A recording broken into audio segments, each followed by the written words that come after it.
L'Europe constate une hyperconcentration d'attaques à clé cryptographique alors que les pertes atteignent 101 millions de dollars.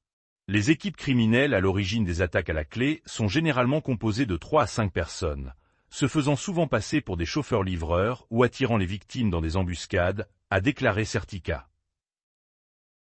L'exploit Kelp DAO incite les protocoles DeFi à repenser les fournisseurs Oracle.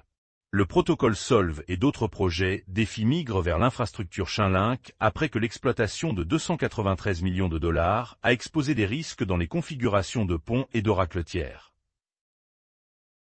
Enchaîne au tribunal.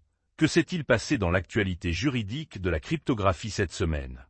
Les autorités américaines découvrent que 10 millions de dollars supplémentaires sont liés à Sam Bankman-Fried. L'ancien PDG de Celsius abandonne son équipe juridique et une nouvelle loi de l'État de Washington interdit les guichets automatiques cryptographiques. CryptoBees, Wall Street veut plus que du Bitcoin. Le capital institutionnel revient à la cryptographie à mesure que les ETF Bitcoin augmentent, que les marchés de prédiction mûrissent et que les banques accélèrent l'adoption de la finance tokenisée. Les prises de bénéfices sur Bitcoin pourraient s'accélérer, alors que le prix atteint son plus haut niveau depuis 3 mois. Analyste. Malgré la reprise des prix à court terme, Bitcoin reste dans un marché baissier, selon Julio Moreno, analyste de CryptoCamp. Le sénateur américain interroge Mark Zuckerberg sur les projets de stablecoin de Meta. Elizabeth Warren a demandé au PDG de Meta de fournir des détails sur l'intégration de stablecoin à la plateforme, une semaine après un petit déploiement auprès des créateurs en Colombie et aux Philippines. Exodus lance un stablecoin axé sur les agents IA sur Solana. La société de portefeuille cryptographique associe le jeton XOCash à des outils logiciels qui permettent aux agents d'IA d'effectuer des transactions en utilisant des contrôles de dépenses prédéfinis et des paiements stables. La société mère Kraken demande la charte OCC pour se diriger vers le secteur bancaire. Le régulateur bancaire américain a déjà approuvé des demandes de chartes similaires pour Coinbase, Ripple Lab, BitGo, Circle, Fidelity Digital Assets et Paxo. La campagne suisse de réserve de Bitcoin devrait expirer après avoir échoué à recueillir des signatures.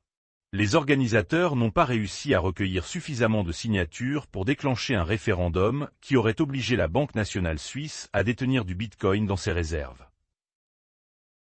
La FSA estonienne émet un avertissement aux investisseurs concernant Honda Crypto.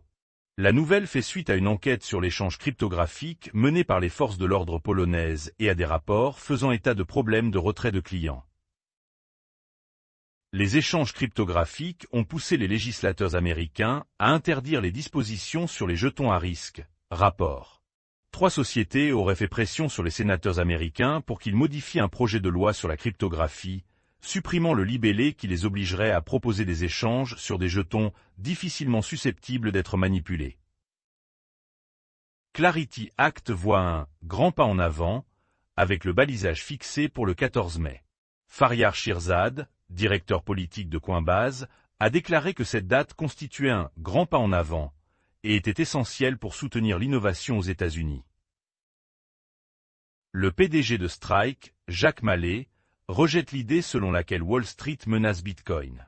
Le PDG de Strike, Jack Malley, a fait valoir que si Wall Street tuait Bitcoin, alors l'actif ne réussirait jamais en premier lieu. Les ETF Spot Bitcoin enregistrent la 6e semaine consécutive d'entrée nette pour la première fois en 9 mois. Les ETF Bitcoin au comptant américain ont enregistré 6 semaines consécutives d'entrée nette, la plus longue séquence de ce type depuis une période de 7 semaines qui a rapporté 7,57 milliards de dollars à l'été 2025. Le tribunal autorise Arbitrum DAO à transférer à 71 millions de dollars d'ETH liés au piratage de la Corée du Nord. Un juge de Manhattan a modifié un avis d'interdiction pour permettre à Arbitrum DAO de transférer 71 millions de dollars d'Ether gelés vers Aave, tout en préservant les droits légaux des victimes du terrorisme sur les fonds.